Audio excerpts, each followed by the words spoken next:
Hello guys, કેમ છો? હું મજામાં છું, તમે પણ મજામાં હશો. તો આજે આપણે નવા બ્લોકનું સ્ટાર્ટ કરીએ. જય ખોડિયારમાં, જય વાસા દાદા, સદદેવદાસ, અમરદેવદાસ. તો આજે છે હોળી, એટલે બધાને હેપી હોળી. તો આજે આપણે બનાવવાનું છે શક્કરપારા. તો હાલો આપણે જઈએ આપણા કિચનમાં અને બનાવીએ શક્કરપારા. હાલો, તો આપણે આવી ગયા છીએ આપણા કિચનમાં. હવે જોઈ લઈએ. આપણે બધી સામગ્રી તૈયાર કરી છે તે જોઈ લઈએ. આપણે જોઈ લઈએ હવે સામગ્રી તૈયાર કરી છે. ખાંડ છે, ઘી છે મોણ માટે, મીઠું છે, પાણી છે. તમે તેલ લ્યો તો પણ ચાલે, એવું નથી કે ઘી જ લેવું પડે. તો આપણે એ બધું મિક્સ કરી અને છે જ અમથું ગરમ કરવાનું છે. આપણે બાઉન્ડ લીધું છે, એમાં પહેલાં ખાંડ નાખશું. પછી એ જ પ્રમાણે 1 વાટકો ખાંડ, 1 વાટકો પાણી ઉમેરી દેશું.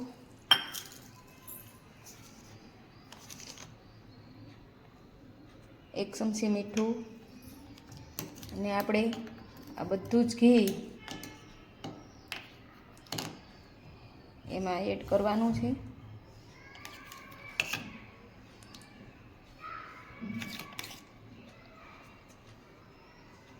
હવે આપણે ગરમ કરી લેશું.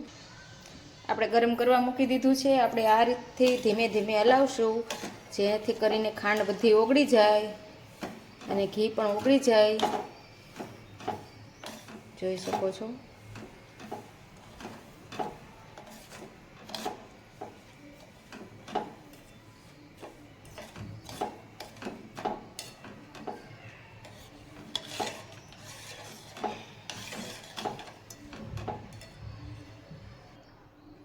જો હવે આપણે બધી જ ખાંડ અને ઘી મસ્ત ઓગળીને તૈયાર થઈ ગયું છે.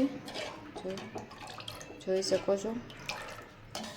હવે આ પાણીને 5-10 મિનિટ માટે આપણે ઠંડુ થવા દઈશું.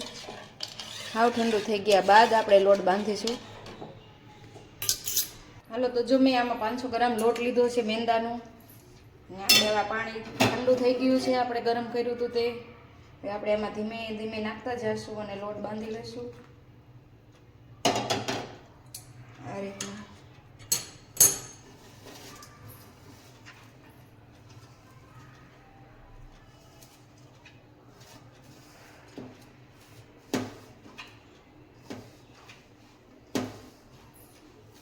કઠણ લોટ રાખવાનો છે, આપણે ઢીલો નથી કરવાનો. કારણ કે તમને કઠણ લોટ હશે તો જ મસ્ત શક્કરપારું બનશે. ઢીલો થઈ જશે તો નહીં સારું થાય. જોઈ શકો છો, જો આપણો લોટ બંધાઈને રેડી થઈ ગયો છે. હવે એને 5 મિનિટ માટે મૂકી દઈએ. આપણે તેલ ગરમ ને એવું બધું મૂકી દઈએ તો આ સુધી 5 મિનિટ થઈ જશે. ઢાંકી દઈશું આપણે. હાલો, આપણે હવે તેલ ગરમ કરવા મૂકી દઈશું.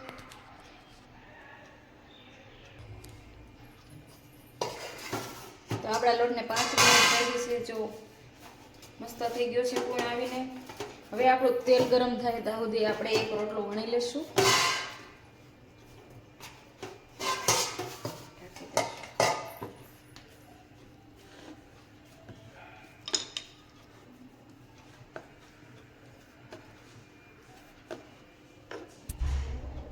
હાલો, આપણે તેલ પણ આવીને ગરમ થઈ ગયું છે અને આપણો રોટલો પણ વણાઈને રેડી છે. બહુ જાડો નથી વણવાનો, કારણ કે પતલો પતલો જ વણવાનો છે. બીજા કટરથી આપણે કટ કરી લેશું.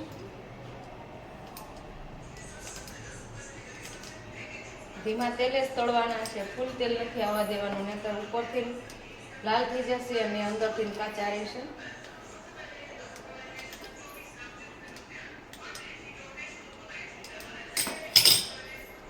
આપણે તળશું.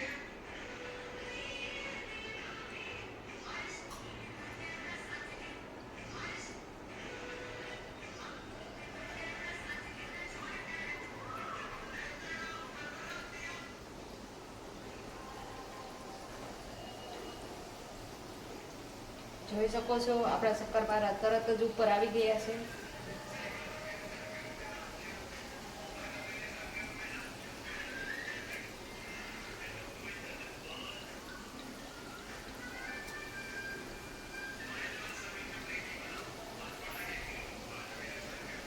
આપણે બીજો રોટલો વણીને તૈયાર કરી લઈશું. શક્કરપારા જ્યાં સુધી તળાય ત્યાં સુધી જોઈ શકો છો.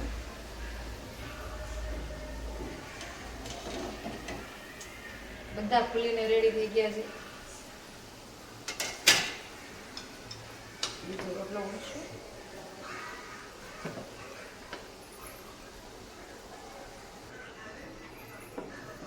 જોઈ શકો છો આપણો બીજો રોટલો પણ વણાઈને રેડી થઈ ગયો છે અને શક્કરપારા બ્રાઉન કલરના થઈ ગયા છે એટલે આપણે હવે એને લઈ લઈશું.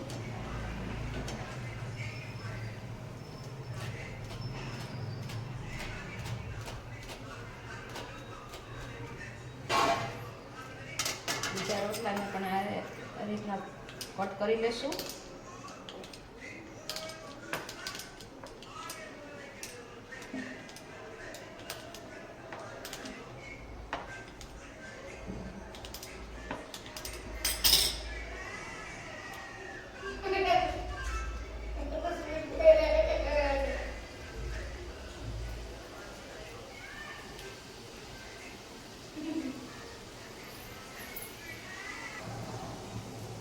જોઈ શકો છો આપણા બધા શક્કરપારા તળીને રેડી થઈ ગયા છે. અઠવાડ ભરીને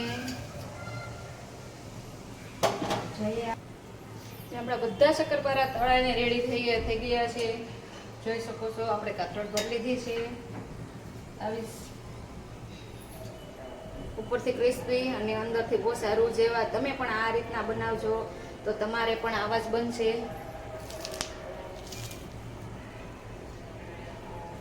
તો મારા શક્કરપારા સારા લાગ્યા હોય તો લાઈક શેર ને સબસ્ક્રાઈબ કરવાનું ભૂલતા નહીં. આવજો, મળીએ નવી રેસીપી સાથે.